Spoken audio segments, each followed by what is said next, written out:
move to this period that really is sort of the formation of what we call Rabbinic Judaism. And so one of the questions becomes sort of how do we move forward, right? If we no longer have this conduit with God anymore, okay, how do we make decisions? How are we going to go forward and sort of keep this religion moving along, even though we no longer have the temple?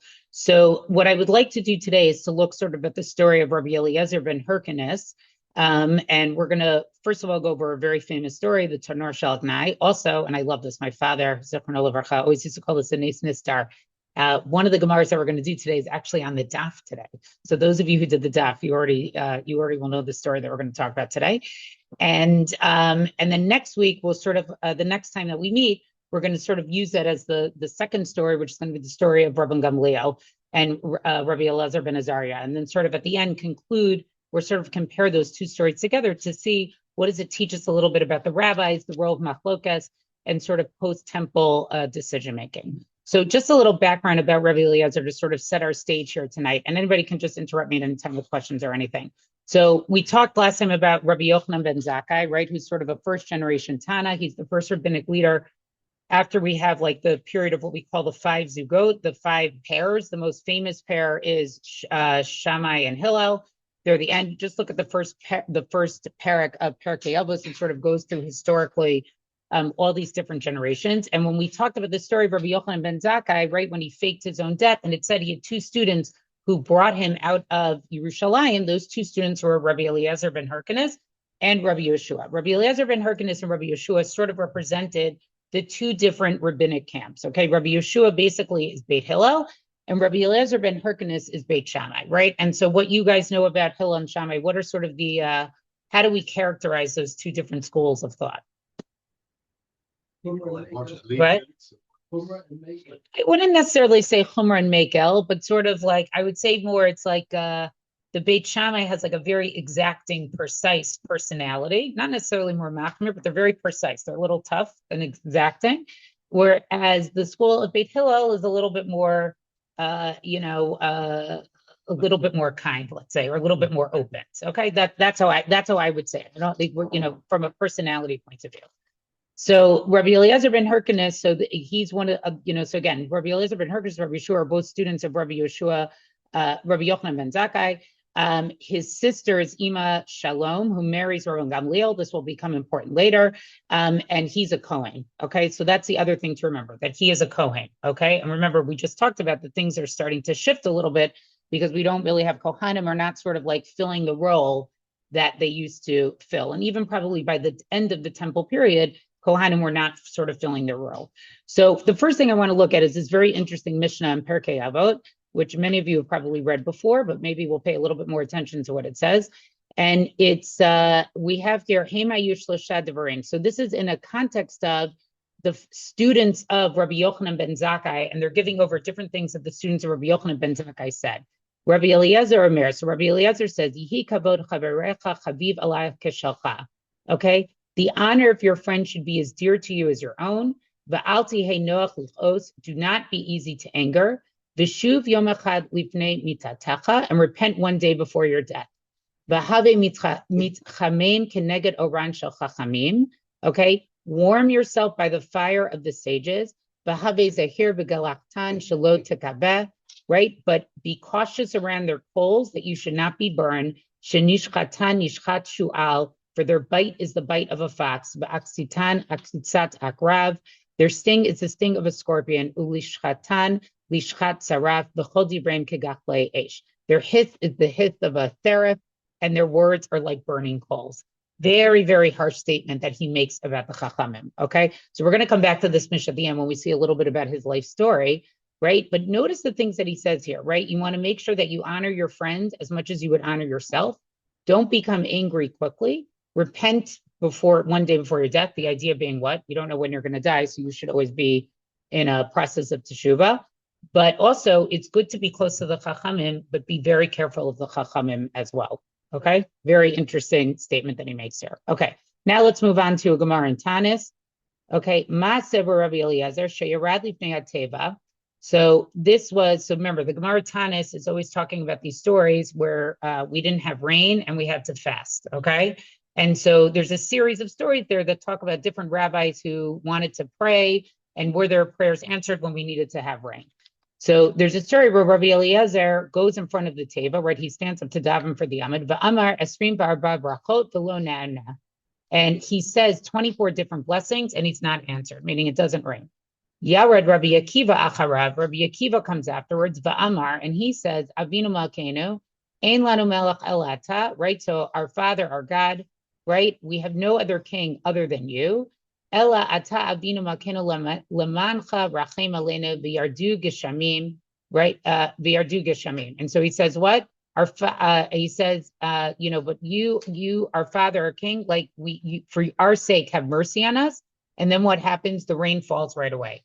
So on the one hand, you have Rabbi Eliezer comes, he gives 24 brachot, nothing gets answered. And then you have Rabbi Akiva comes and he just says it's like one line of Avinu Malkeinu, and all of a sudden all the prayers get answered. It starts raining, right? So what happens? Havu Miranane Rabbanan. So the rabbis start whispering to themselves because Rabbi Akiva is the generation after Rabbi Eliezer. He's really a student. Okay, so it's not so much kavod to Rabbi Eliezer to have his student answered and not have him answered.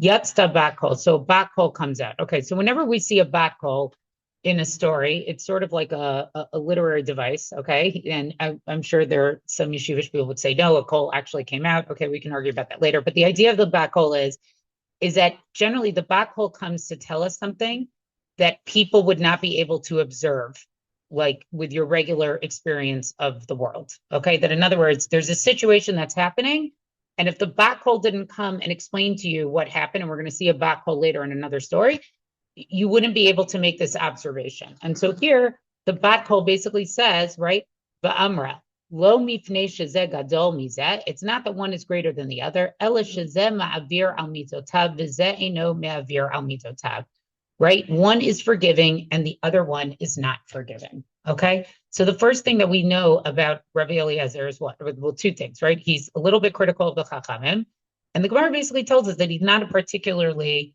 forgiving person. Doesn't really go with the flow well. Okay. Now let's look at a Gemara in Chagiga, okay? And we're going to see another illustration of this. Titania, it's taught in a brisa. Masa Rabbi Yossi Dermaski, okay? Shahalach lehakbil bifnei Rabbi Eliezer. So he went to go visit Rabbi Eliezer below in Lod. That's where Rabbi Akiva's yeshiva is also there. Okay, Amar Lo, ma chidu shayom bebeit midrash. So Rabbi Eliezer says to him, what were they talking about the Beit Midrash today? What was it that they learned about today? Amar Lo, he says, Nimnu v'gamru Amon u'Moab ma'asrin maser ani b'shvi.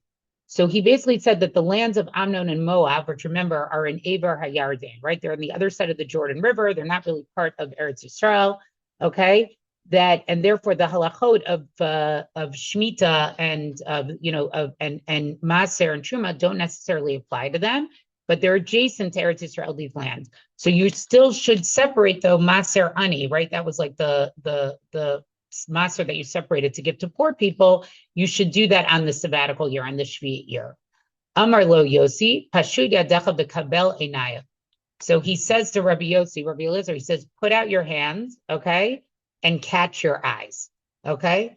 So Pashat Yadav B'Kabel Einav. So he puts out his hands and his eyes fall out of his sockets. Now, doesn't mean that that's literally what happened. I think what you're going to see from the story is it's that what he's really being critical of Rabbi Yossi is that he didn't observe something that sort of should have been obvious. Now, again, was it really obvious to everybody, or was it just really obvious to Rabbi Eliezer? Rabbi Eliezer starts crying.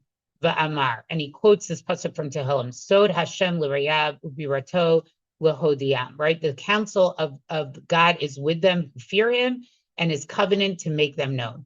In other words, what he was saying is that the conclusion of the halacha is correct. Yes, you do separate Maser Ani, but your reasoning, why you understood that it happens, why the Chachamim understood that it happened, that is not correct. And that greatly pains Rabbi Eliezer. He did not like that they didn't understand why that was the correct halacha. So it wasn't just about it being the correct halacha, it's that the reasoning behind it also had to be correct.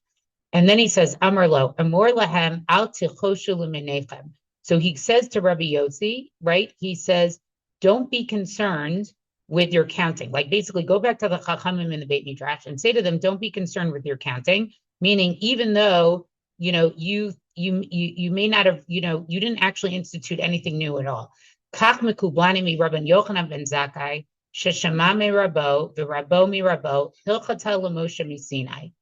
So what he basically says is, you think you discussed something new in the Beit Midrash today, right? That you're supposed to take Maser Ani in these lands, okay? And I'm telling you, there's no chiddush here, because actually this is a halacha that I got from my teacher, Rabban Yochanan ben Zakkai, that he got from his teacher, that he got from his teacher, that he can trace all the way back to where? To halacha l'Moshe Sinai. Okay, this was given with the Torah. It's part of Torah Shabbat Peh. There's not a new chiddush here. Ammon u'Moav ma'asrim maser ani b'shvit. Okay, so Ammon and Moab, in those lands, you are supposed to take the tithe of the poor person in the Shvit year. My tam, why? Harbe krachim kivshvu olei Mitzrayim. There were many villages, many cities, okay, that the people who came up from Mitzrayim, right, with Yetziat Mitzrayim, when they first got into Eretz Yisrael, right? So we're talking about who lived in those lands, right? That was Reuven, Gad, Chatzi, Shevet, Menashe, okay? So that when they came up, right, there were many places that they conquered. V'lo kivshum ulei Bavel. But when they came up for Beit Sheni, right, when they came up from Babel, so remember the first temple gets destroyed. Ezra and Nehemiah bring up a group of people from Babel. Okay, they go back, they sort of reconquer the land. He says these villages, these cities were not actually reconquered. So the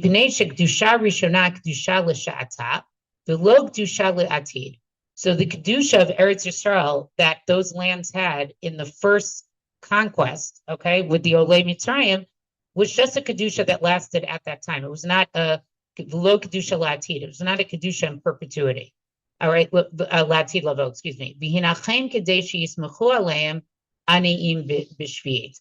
Right, but what did they? So they would they actually would plow and harvest in those lands during the sabbatical year, so that the poor of Eretz Yisrael could actually, if she yismachu aleim aniim b'shviit, so that they actually could have something to eat. Okay, so first of all, it tells you that there was definitely some poverty, okay, and they needed to make sure that people were fed. And so therefore, there was basically a halacha that said, look, this isn't really part of Eretz Yisrael. It wasn't really ever meant to be part of Eretz Yisrael, okay? When it was conquered by the Jews originally, it had some kedusha and they had to keep these laws. But we allowed them to basically plant during Shvit, but they took Maser Ani during the Shvit year so that they would make sure that the poor people had something to eat. Right, right. So after he sort of explains this, he calms himself. He calms himself down. Right. Amar Yihiraton Sheyachzru Ane Yosei Lemekoman Chazru, and then he says his eyes should go back into his head, and they go back into his head. Okay. So again, a couple of things. Okay. So we see he's a little bit harsh, a little unforgiving, but his point is that you need to really understand why halacha comes about. And for the rabbis to sort of come and say like, oh, hey, look, we made this big new chiddush. He's there to tell you like, no, you can't say that you made a chiddush. What you really think you taught is something that I actually can trace all the way back to halacha l'Moshe Sinai. And I think in this period of time where it's like sort of post-temple, okay, Judaism, this was important to Rabbi Eliezer to basically say like, not everything that you're doing, we can't always, you're not always so innovative. Like, don't think that it's like you're sort of like helping the Jewish people keep the religion and to push it forward. Some of these laws were actually around for a very, very long time. Okay, now we're going to go to the Gemara in Bava Metzia, which is this story that many of you may be familiar with. It's and if you're not familiar with it, you should just know this is probably one of the most famous stories in the Gemara, which is called the Tanur Shel Agnai. The Tanur Shel Agnai story, we'll see, I think is actually very misunderstood. And we're going to learn it all the way through the end, because I think you have to learn the end of it to understand what the real purpose of the story is here. So, Tanan Hata. Okay, so we learned there. Chatzku Chuliot Natan Chul Ben Chulia LeChulia.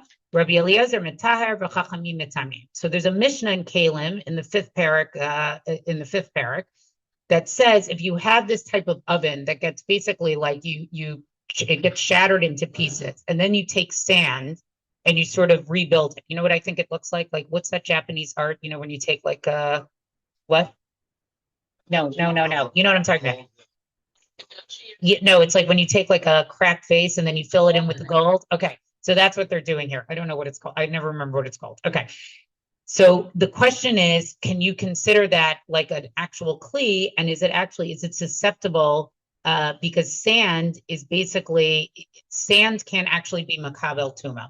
So the question is, can this type of oven actually become makabel tuma? Because what's holding it together is sand. So Rabbi Eliezer says matahir. He says, no, it cannot be makabel tuma. It actually always stays tahor. And the chachamim say what? Mitamim. Actually, it becomes tameh. Vizehu tanor shel aknai. And this is what we call this case. It's called the tanor shel aknai. My aknai. What's an aknai? Amar Rav Yehuda, Amar Shmuel. So Rav Yehuda says the name of Shmuel. Shehikfiu divarim ka'akna zo v'ta'amuhu. Because the rabbis basically surrounded their words like a snake and declared it tameh. Okay, in other words, it's called tanor shel aknai because the way the rabbis sort of paskind in this case is they were tricky, right? Like saying somebody's like a snake is not a compliment, okay? So he's saying here that they were like tricky in a way, and they declared it tameh. Tana, it was taught. Be'oto hayom hishiv Rabbi Eliezer kol teshuvot ba'olam v'lo kiblu himenu. So what did Rabbi Eliezer do? He goes to the rabbis in the Beit Midrash and he says, you are wrong. I'm telling you that this is supposed to be tahor. And he gives them every possible answer in the world, v'lo kiblu himenu. And they don't listen to him. They're like, no, we're not makabel this. We're telling you that it's tameh. Amar lahem. So he says to them, Im halacha kamoti charuv zo yochiach. Nekar charuv mikoma mea ama. So he says, if I'm correct, then this carob tree, right, that's right outside of the Beit Midrash, it's going to uproot itself. And so what happens? The carob tree uproots itself, and it moves 100 amot. V'imri la aramay ama, and some people say it moved 400 amot ama. Amrulo. So they said to him, Ein mevi'in raya min hacharuv. They said, you're not allowed to bring a proof from a carob tree. Like, this isn't a valid proof. We don't care that it moved. All right. Chazar v'amar lahem im halacha kamoti emet amat hamayim yochichu chazru amat hamayim lachorehem.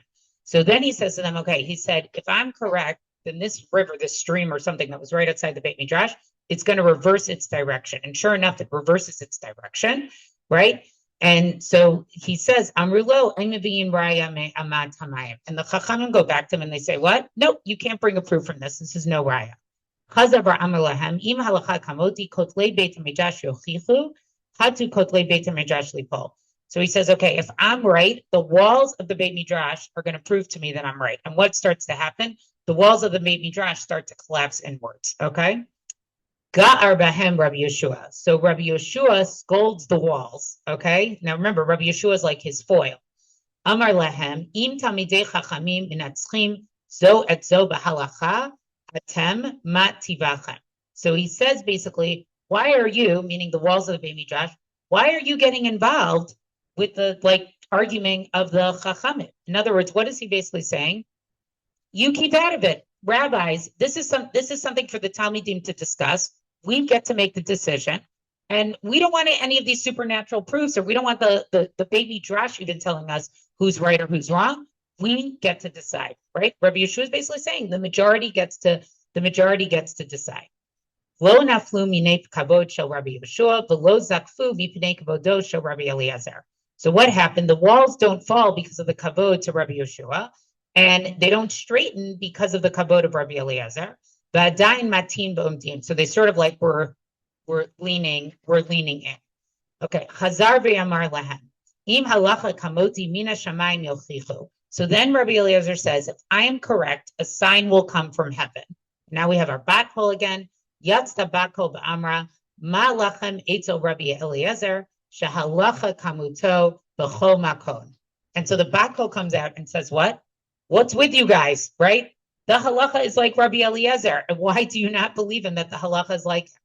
Amad Rabbi Yeshua al Raglav. So Rabbi Yeshua stands up on his legs. Now, whenever we see this phrase of Amad al Raglav, and we're actually going to see this in the next class that we give also, it has this connotation of like giving testimony, right? We know that when you gave testimony in a Beit Din, you did it standing. It's not like in an American court system, right, where somebody like sits on the in the chair and then they question them.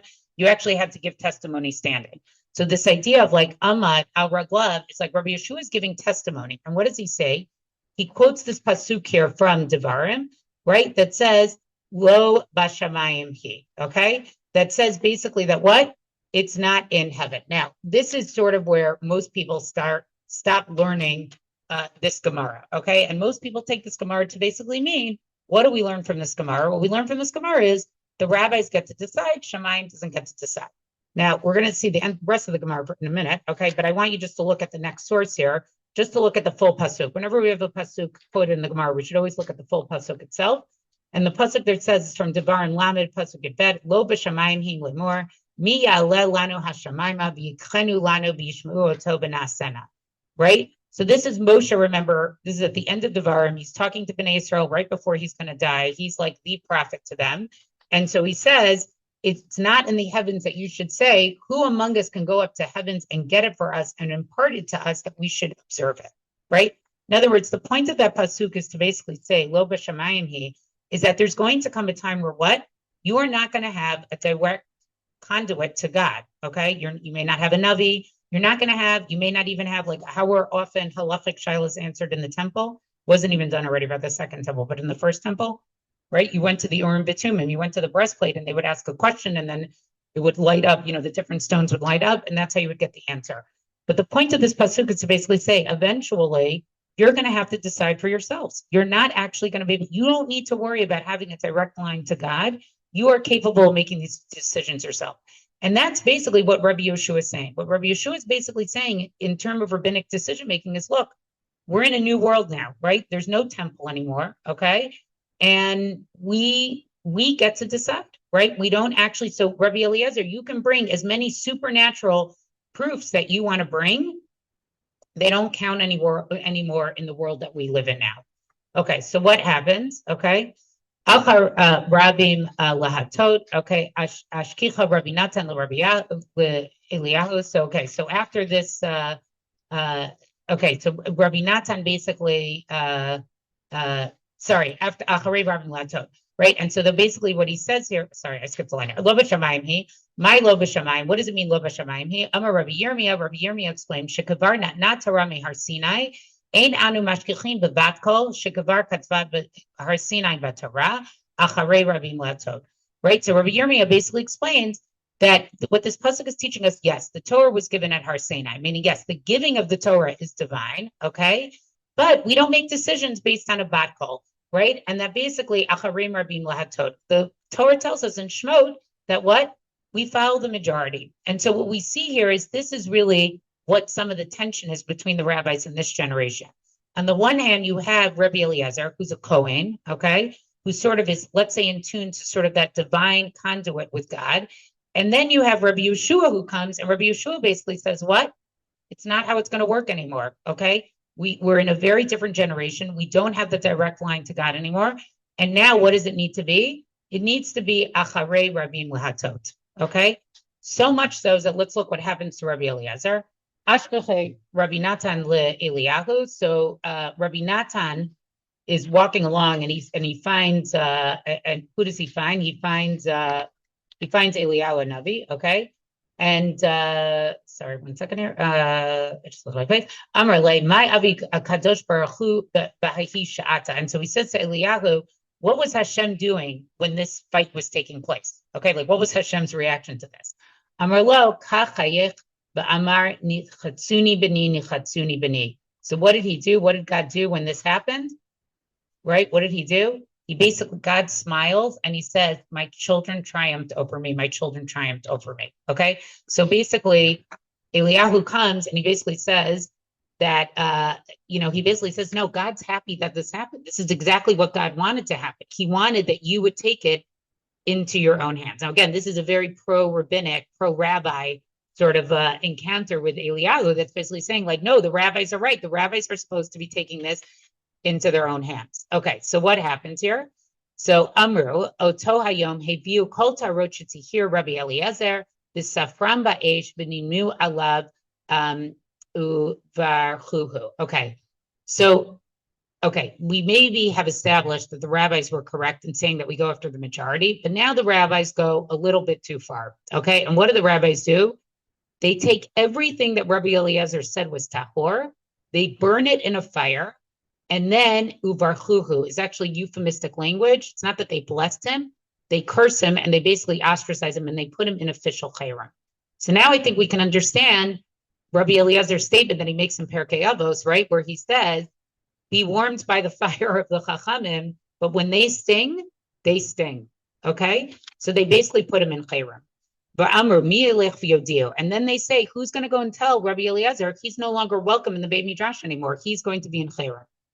Amar lahem Rabbi Akiva, ani elech shami elech adam she'eno hagom v'yadu v'ninsa mecharev et kol olam kulo. So Rabbi Akiva says, I'm going to go and I'll tell him because I'm his student. But I know how to talk to him because I'm worried that if he doesn't get spoken to the right way, what's going to happen to the world? The world is going to be destroyed. So it's very interesting what's happening here. The rabbis understand that Rabbi Eliezer does have some type of supernatural power. Okay. And we're going to see, right? We saw that he was able to get Rabbi Yossi's eyes to fall out. We're going to see a couple of other things here, right? We saw that he was able to get the tree to move. He was able to get the river to move backwards. He got a backhoe to come out. And so they realize that by them sort of taking control of this, okay, and them saying like, no, it's the majority. We have to stand strong, and we have to say that it's majority rule, even if that means that we can no longer welcome Rabbi Eliezer back into the Beit Midrash, okay? It comes at a risk, and the risk is what? If we don't handle this the right way, the whole world could get destroyed. Ma'asa Rabbi Akiva, lavash chorim v'nitatev chorim. So Rabbi Akiva, what does he do? He puts on black clothes and he wraps himself in black. And he goes to Rabbi Eliezer and he sits for a mode for him. Because if somebody's in chayrim, if somebody's ostracized, you can't be close to them. Amar lo Rabbi Eliezer, Akiva ma yom miyomayim. So Rabbi Eliezer says to Akiva, he says, what's going on today? Why are you dressed like this? Amar lo Rabbi, right? And so he says, Rabbi, your students are distancing yourselves. And Rabbi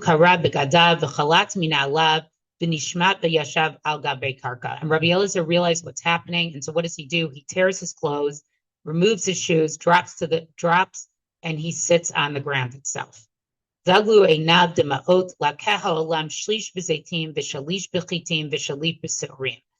he starts to cry. And what happens? The world loses a third of its olive crop, a third of its wheat crop, and a third of its barley crop. Okay? This is like really what the tension is here, right? On the one hand, we're saying the rabbis get to be in charge now, right? We don't have a direct conduit to God anymore. We're going to go after the majority. And yet, sort of this non-reliance anymore on God, or sort of this non-reliance on the supernatural, or when we can get things sort of proven to us by God, comes at sort of real consequence to the natural world around us. The Yoshamrim af batsak shabidei isha tapach. Some say that even like dough that a woman was kneading at the time went sour. Tana, they also talk, ach gadol haya ba'oto yom shebachol makom shenatan bo einav Rabbi Eliezer nisraf.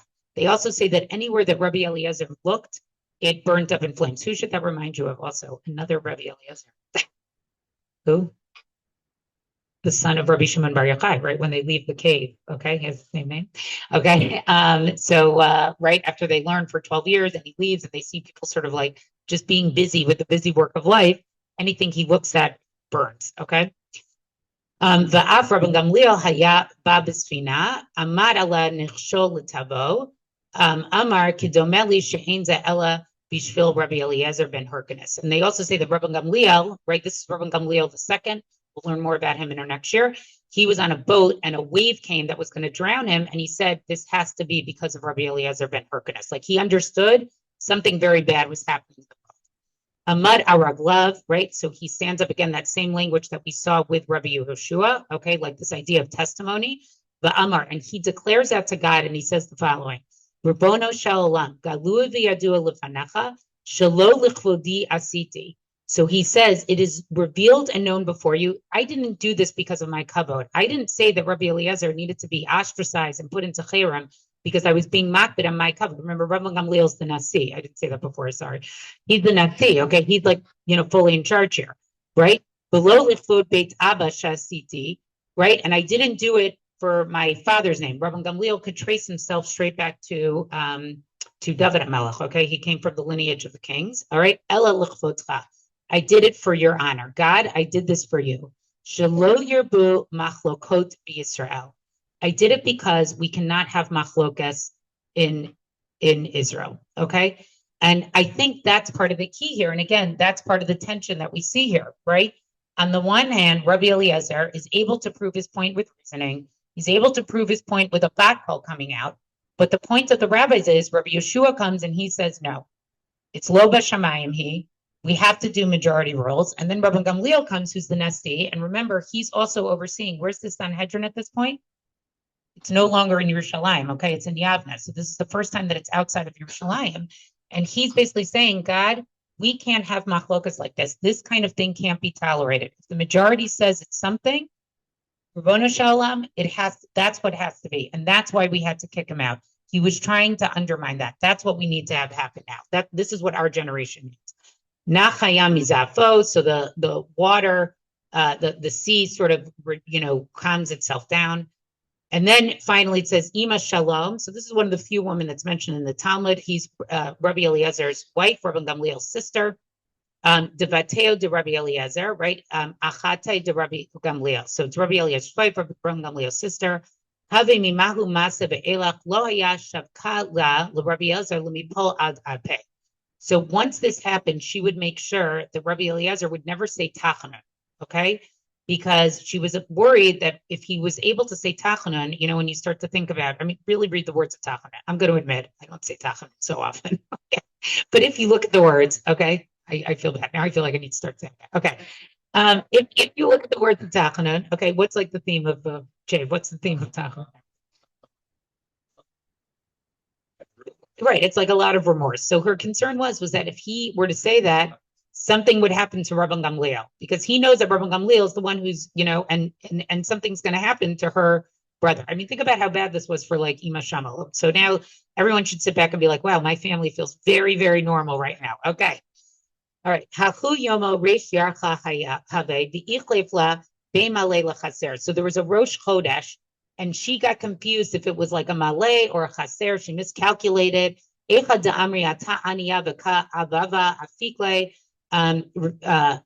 some people say that no, what happened is that a poor person came to the door and she was giving like some alms, she was giving like bread basically to this poor person, right?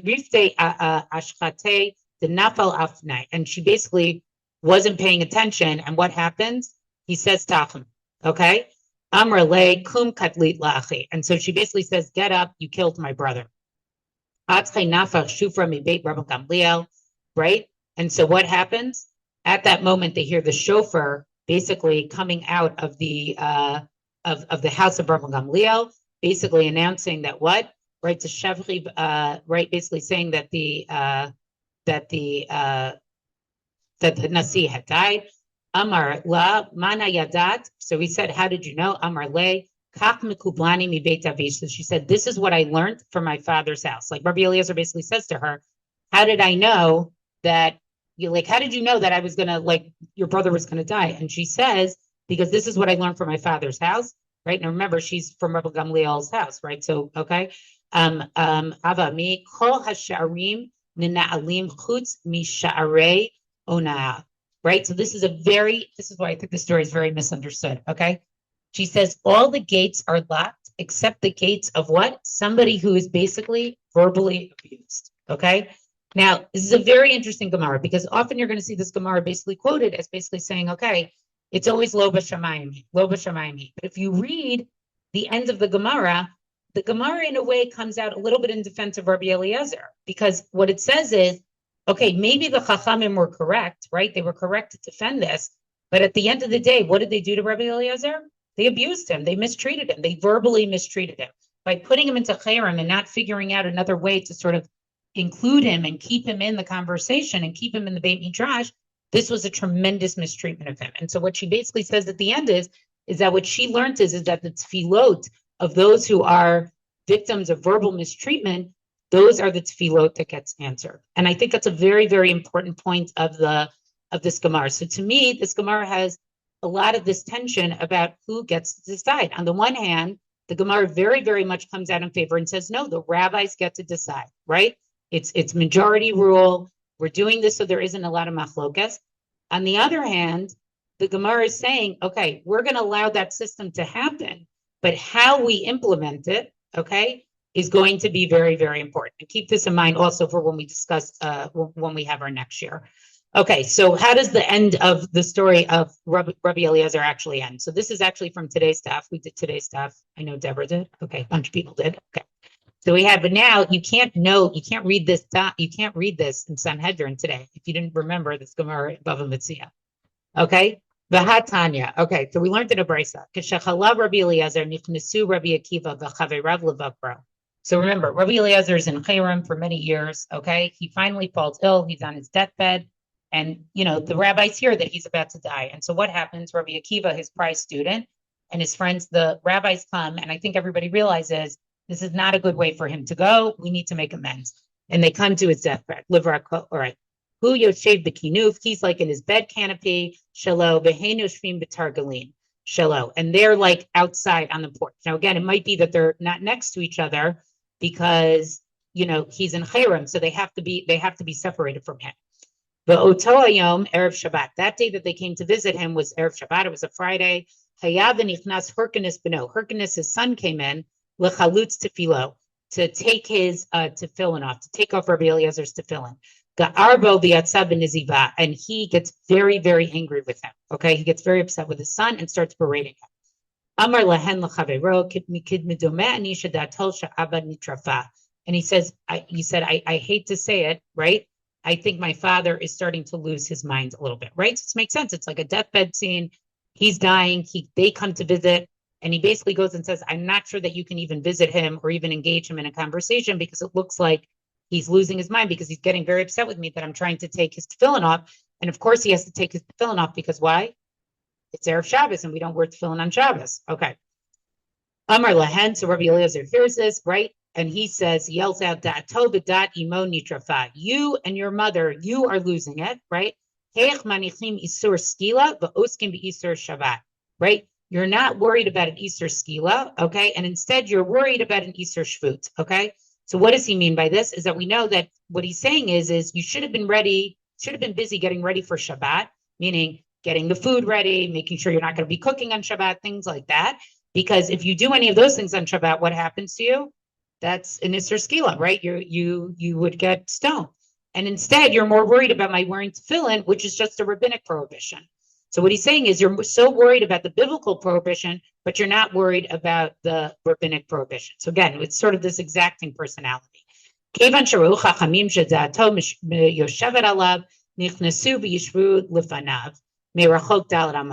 once they see that actually he was with it, they come closer to him, but they make sure to stay 4 amot away from him.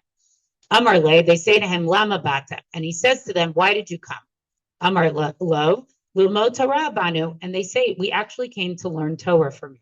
I mean, there's something to me that's so sad about this, because I think about this, like, I think all of us have maybe had relatives, friendships, people that maybe we didn't keep us in good touch with, or we got upset about something and sort of had distance.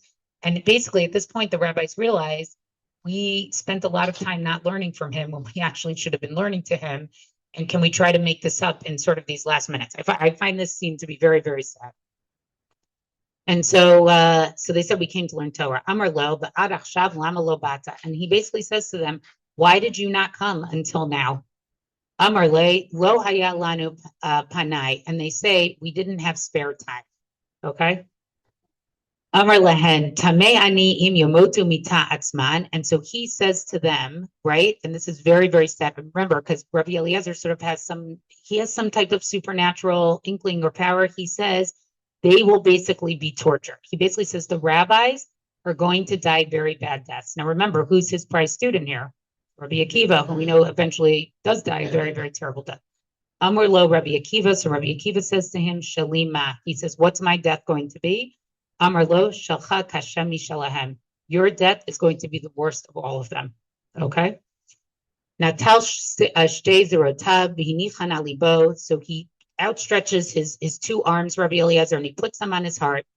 Amar oy lahem shtei zerotai shehen kishtei sifrei Torah.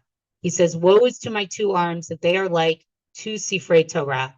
Shenigagalin harbe Torah, shenigagalin harbein, that are rolled up. Right? Harbe Torah, meaning they're rolled up, meaning what? They weren't opened and read.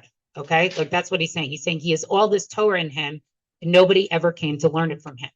Harbe Torah lamadati v'harbe Torah limadati, right? I learned a lot of Torah and I taught a lot of Torah.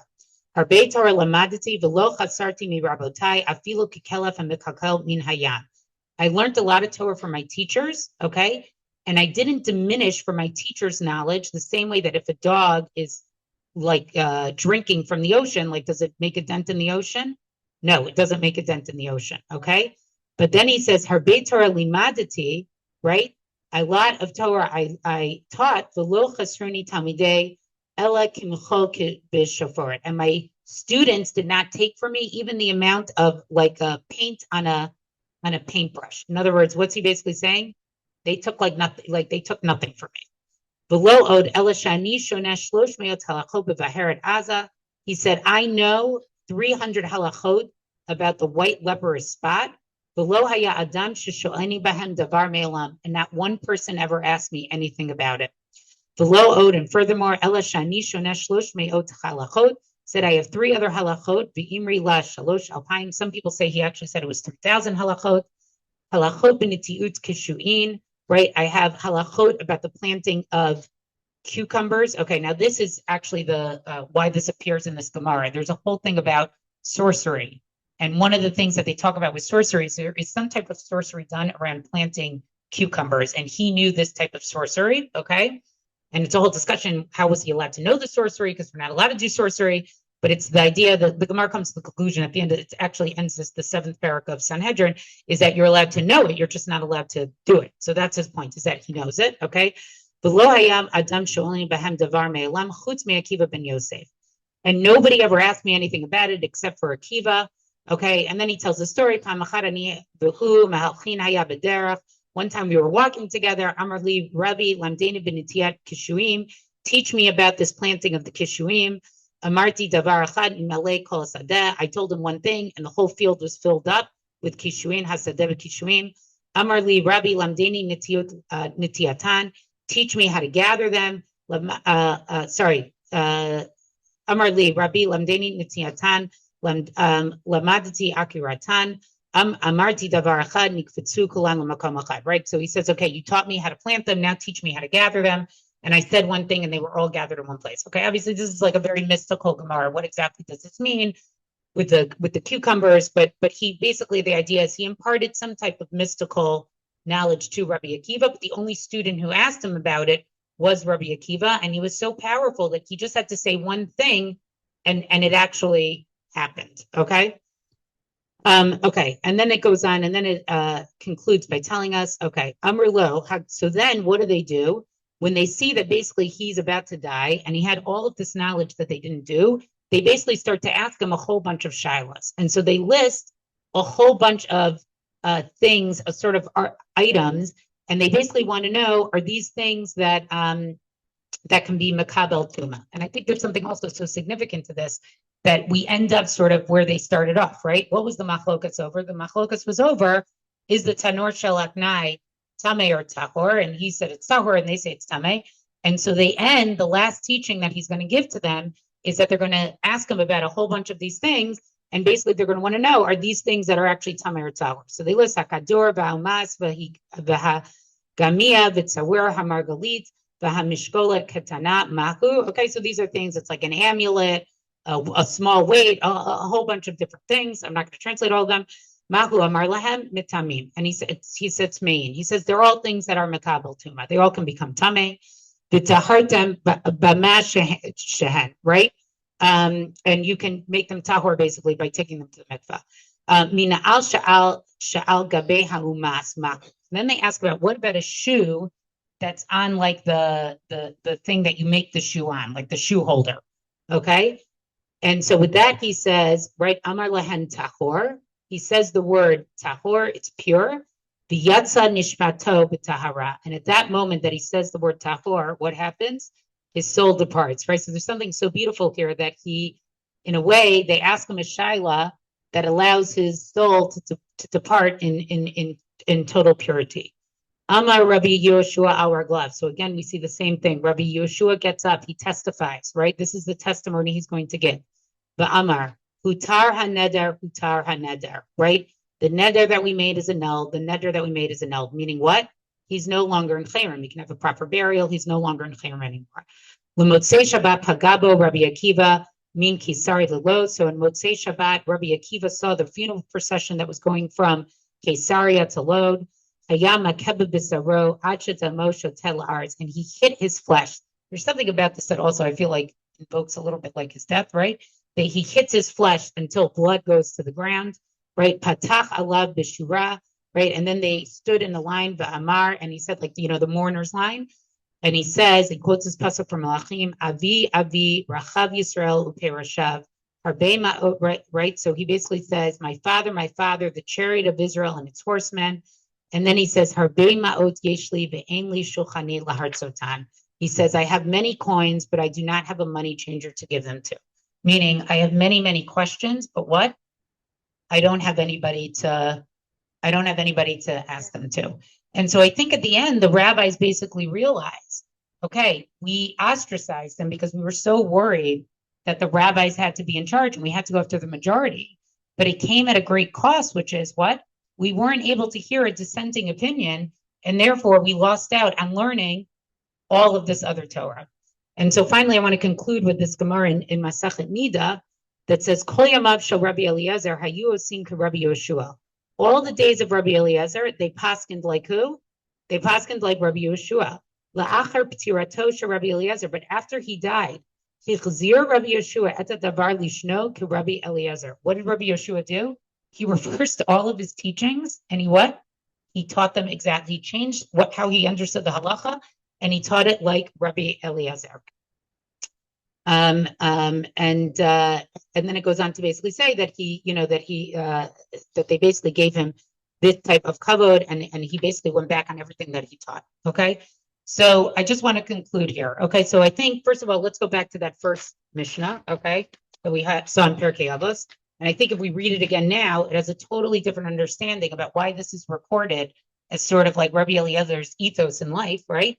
Right? Rabbi Eliezer Mer, Yehi kavod chavercha chaviv alech keshalcha, right? Honor your friend as dear as your own. He was not really given the kavod that he was really deserved. But al tehei noach lichos, do not be quick to anger. Now, again, it looks like he's quick to anger, but I'm not sure that he's actually quick to anger. I think it's that he had a very exacting, personality, and he had very high standards. And when he saw those standards not being met, he got upset. But I think he's actually being critical of the rabbis, that the rabbis, in a way, were very quick to anger. And finally, Vishuv Yom Echad Lifnei Mitatek, right? Repent the day before. He doesn't, he sort of has this last encounter with his Talmidim on his deathbed, and he sees that they don't actually repent till he's actually about to die, and they lost all this time with him. And then finally, V'have Mitrachem Keneged Oran Shel Chachamim, right? Warm yourself with the coals of the Chachamim, V'have Zehir B'kalachan Shelo Tikaveh, right? And the rest of it, right? But be very, very careful, because those coals can actually burn you, because he himself was actually really burned.